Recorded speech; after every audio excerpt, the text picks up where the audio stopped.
Attorney Allen, nananadya ka ba? Huwag ka na gumawa ng eksena dito.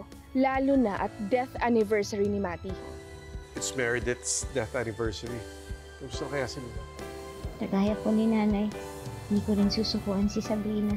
Lalo pat malakas yung kutob ko na may kinalaman si Attorney Allen sa nangyari sa kanya. Kung sino man ang nasa likod ng pagpatay sa'yo, Meredith, sigurado ako may kinalaman siya sa nangyari sa anak ko.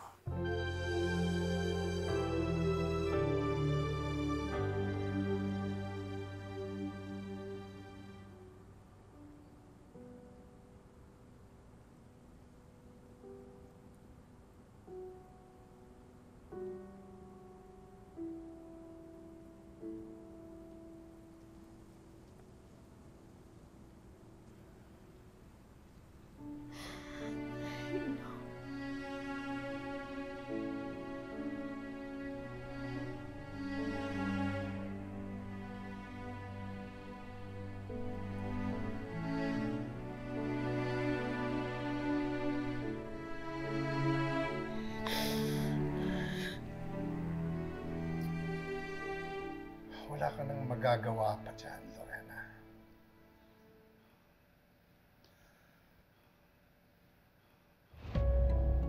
Hindi ako papayag na ganito na lang ang nangyari sa anak ko. Hindi ko rin hahayaan na hindi makakamtan ang hustisya para sa kanyang pagkawala. Lalaban ako.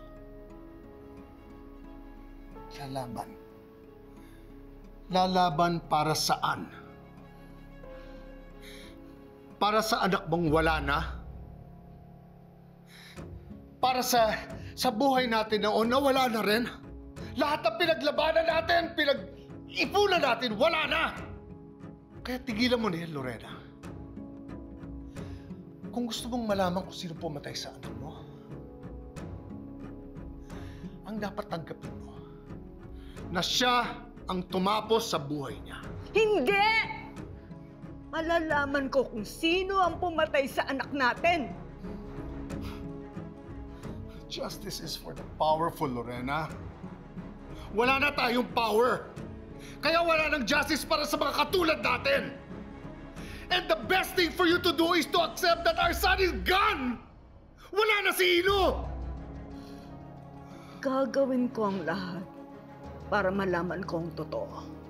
Malalaman ko kung sino ang pumatay sa kanya. Kung gusto mong maghanap, di maghanap ka. Wala na si Ino, Lorena. Wala na ang anak natin. And the fact remains that our son took his own life. And the sooner you learn to accept that, the better it is for us!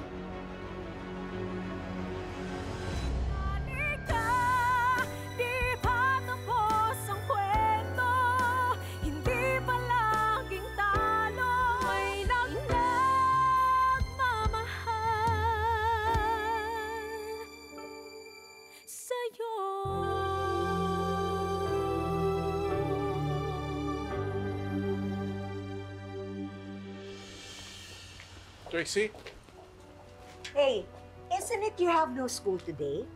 Saan ba yung lakad mo? Tracy, kinakausap ka ng mami mo. Sumat ka naman. I'm going to visit Attorney Meredith's grave. Really? That's unexpected.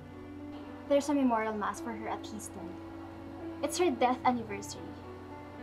Maybe, Dad, you could convince your wife to visit her too. You know, Ramir and I will visit her grave soon. Umalis ka na. Baka matraffic ka pa.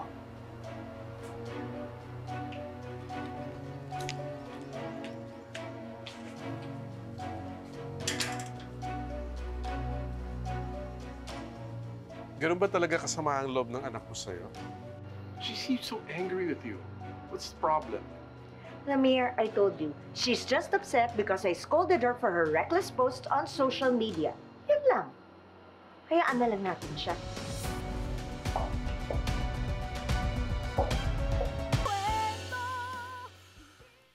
Excuses, excuses.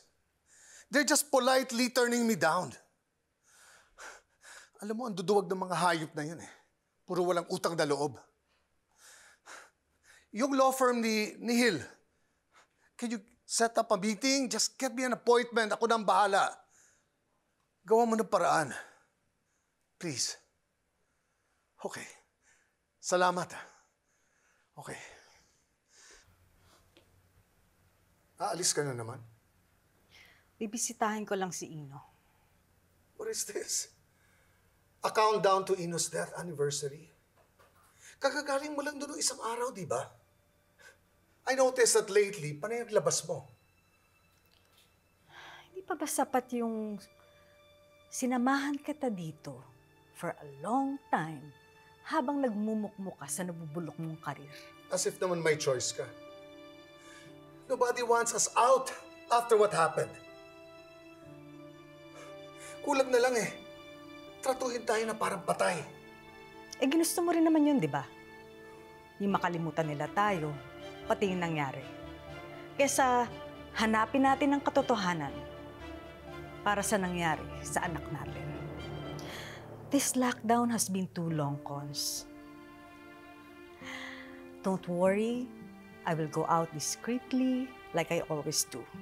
Hindi naman ako magpapapress con. Dadalawin ko lang si Ino na parang nakalimutan mo na rin. Wala naman mangyayari sa atin kahit ilang beses ka pa bubisita doon. So save your social battery for another time. Yung mas mapapakinabangan natin. Pati ba naman yun, pagdadamot mo sa akin? Visiting my own son? My own son? Kung ayaw mong dumalaw, then don't!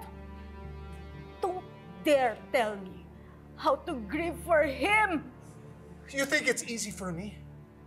Gusto ko siyang puntahan doon sa sementeryo, but every time I see his name on that stone, it's like reliving everything all over again.